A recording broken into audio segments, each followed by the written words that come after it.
So hello everyone, in this video I'm going to show you how to create a Pearson correlation heat map for water quality data analysis using Google Colab. So now let's get started. So to calculate the Pearson correlation heat map using water quality dataset in Google Colab. So first we're going to install the necessary library in order to perform this analysis. So in the first step I'm going to mention pip dot install Seaborn, followed by I'm gonna mention is upgrade. So gonna mention is upgrade, and the next step is we're gonna import the numpython. So to do that, first we're gonna mention is import numpy. So we're gonna mention is import. Let me mention as import numpy as np, and followed by next library we're gonna import this. We're gonna import pandas. So we're gonna mention is import pandas as pd, and followed by we're going to import the matplot library. So for that I'm going to mention is import matplot library, and I'm going to mention pyplot. So we're going to mention is pyplot as plt. So the next step we're going to import the Seaborn. So for that I'm going to mention is import Seaborn as cns, and followed by the next is I'm going to mention is from Google Colab. So going to mention is google.colab, and they're going to mention is import files, and followed by last we're going to mention is import IO. So these are the essential library in order to perform our analysis.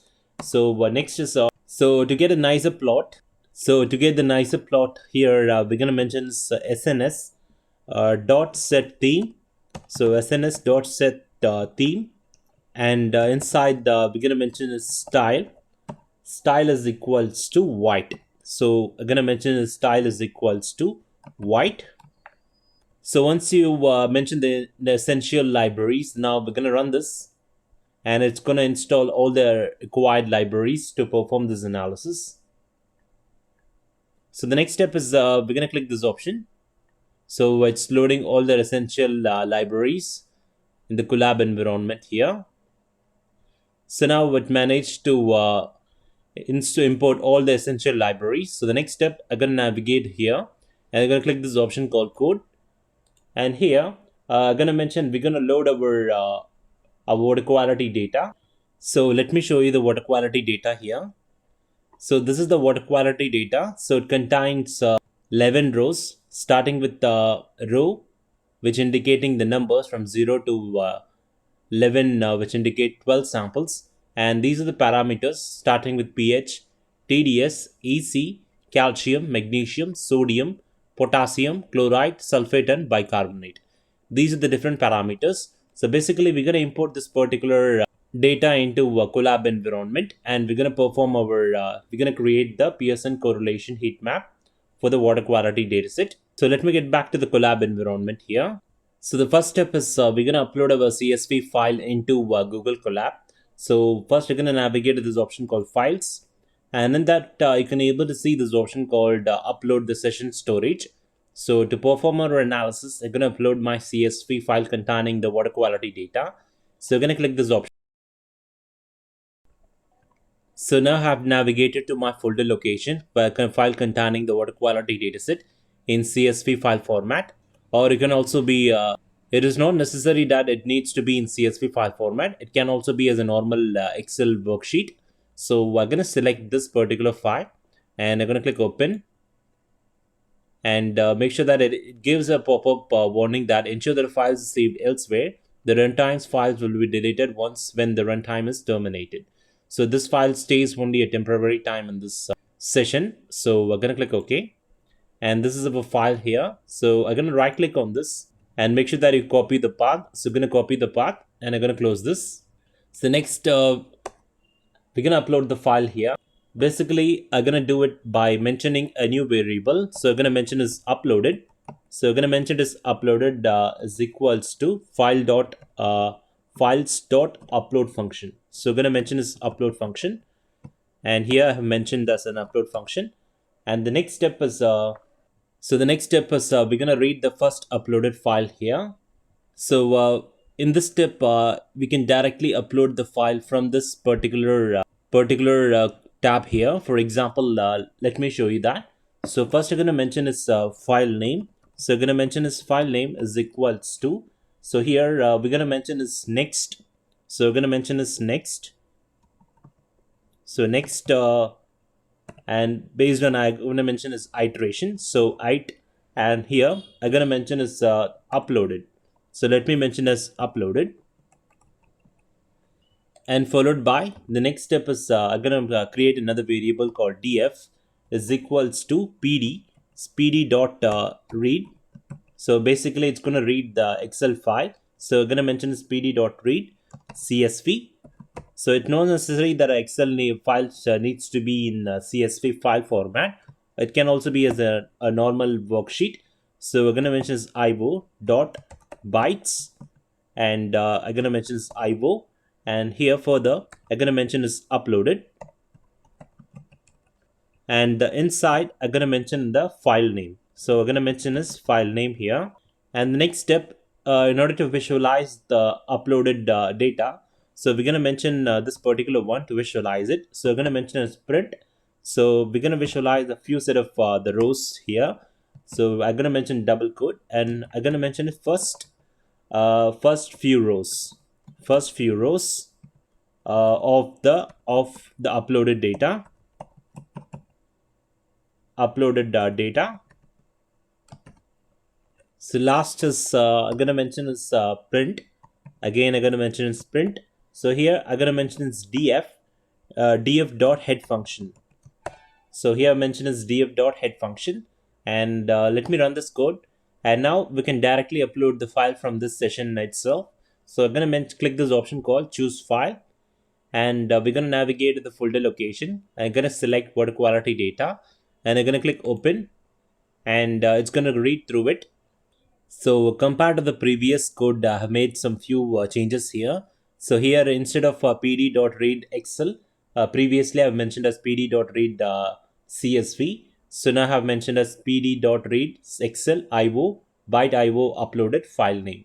So now let us choose our file here. So the file needs not to be in CSV. It can be a normal worksheet. So I'm going to select the water quality data, and I'm going to click open. And now we have our result here. So it gave us a result correctly. So you can able to see. So which gives us the worksheet information. So this is the water quality data, and this is the information output here, starting from pH, TDS to potassium, chloride, sulfate, and bicarbonate. It gave us a correct result. So you can compare the data 7.75 to 34.1, and similarly we have 7.75 to 34.1. So the next step is we're gonna compute the Pearson correlation matrix. So to do that, so here we're gonna compute the Pearson correlation matrix. So to do that, first we're gonna mention another variable called numeric. So numeric df. So gonna mention is numeric df is equals to df dot select. So gonna mention is df dot select, and followed by gonna mention is d types, and inside I'm gonna mention is include. So I'm gonna mention is include is equals to here I'm gonna mention is np dot number. So np dot number. So here the np states the numpython, and the next step is we're gonna compute the correlation matrix here. So to compute the correlation matrix here, the next step is we're gonna perform a score matrix is equals to. So here the correlation matrix is equals to, here I'm gonna mention is numeric df. So numeric df dot I'm gonna mention correlation here, correlation, and here I'm gonna mention the method. So the method, it's gonna be the Pearson. So I'm gonna mention is Pearson here, and followed by the next step is we're gonna print it out, the print out the result. So for that I'm gonna mention is print. So here I'm gonna mention is So here I'm gonna mention is it is the Pearson correlation. So let me mention a Pearson correlation. So we're gonna mention is Pearson correlation matrix.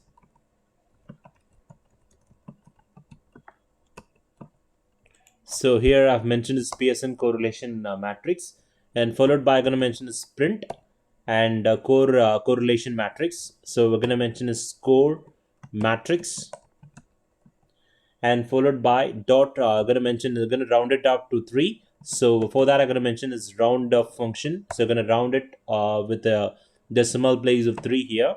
So for that, I've mentioned this. So now let us run this. I'm gonna navigate to this option and let us visualize the result. So now we have our result here. So we have our Pearson correlation matrix. So the next step is we're going to create an excellent heat map. So a good looking heat map. So as I shown in the previous starting of this video. So to do that, to create an excellent heat map, so we're going to set up the Matplot library. So for that, first I'm going to mention is another variable called fig is equals to plot dot figure. So I'm going to mention is plot dot figure, and followed by we're going to mention is figure size. So figure size is equals to, so the figure size, it's going to be 12,10, the width and height of the figure. So basically I mentioned 12,10, and followed by to create a heat map. Let me to create a heat map. So to create an excellent heat map here, so we're gonna mention is SNS dot heat map. So we're gonna mention is SNS dot heat map, and further we're gonna mention is correlation. So further gonna mention is core matrix. So we're gonna mention is core matrix and comma. So here first I'm gonna mention is the annotation here. So for that I'm gonna mention is let me mention annote is equals to true. So it's gonna be true, and followed by the next it's basically it shows us the correlation value. The annote is equals to true, which shows us the correlation value, and followed by the fmt which is equals to we're gonna mention this single quote here, and I'm gonna mention dot to f, so followed by a comma. So basically this particular one which represents 2 decimal places, and next step is we're gonna mention the Cmap. So Cmap is equals to, so basically it shows us the, so the red and blue diverging color, the blue which shows the positive value and the red which shows the negative value. So Cmap here, so it's gonna be the RDBU and followed by R. So gonna mention the comma here, and it's going to show us the red and blue diverging colors for our Pearson correlation heat map, the plot. And next is I'm going to mention the center here. So the center, it's going to be 0. So I've mentioned the center is equals to 0. So the center color map at 0. Basically, a center color map at 0. And next is the square.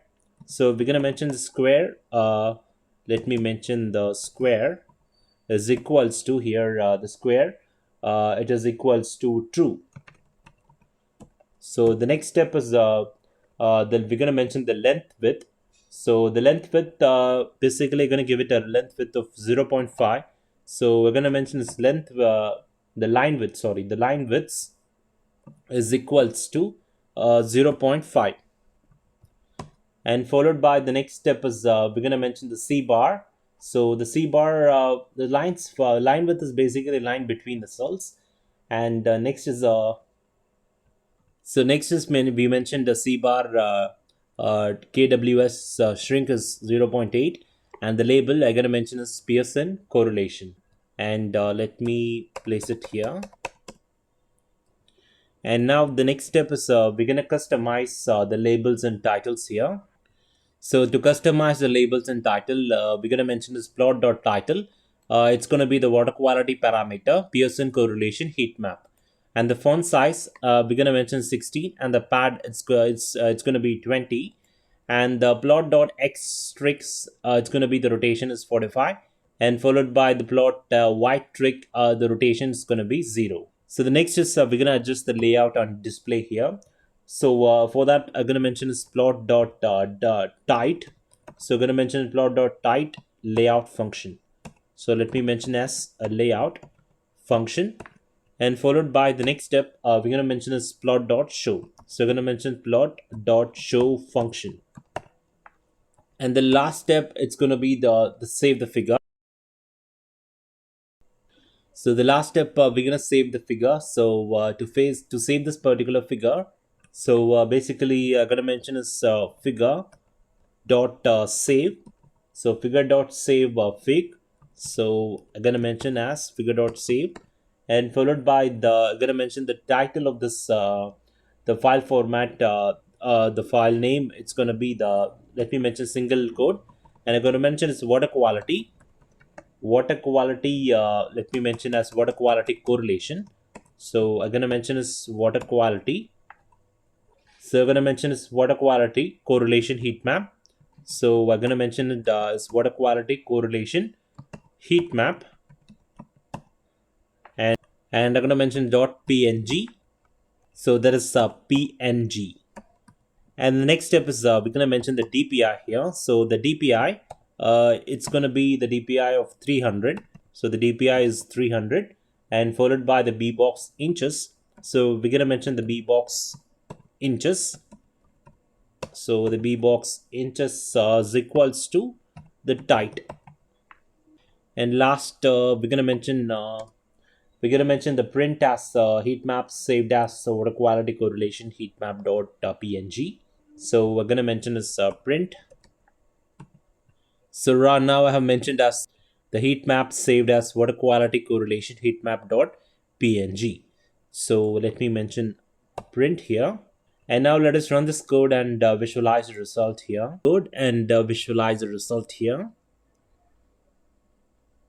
So we have our